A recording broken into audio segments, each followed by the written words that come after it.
Hi, today I'm reviewing Vivo V21e and I'll show you how to activate fingerprint animation on this device.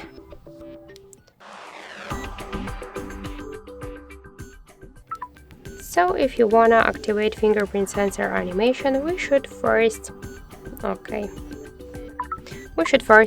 the settings and then scroll down to the security section. Then tap to fingerprint.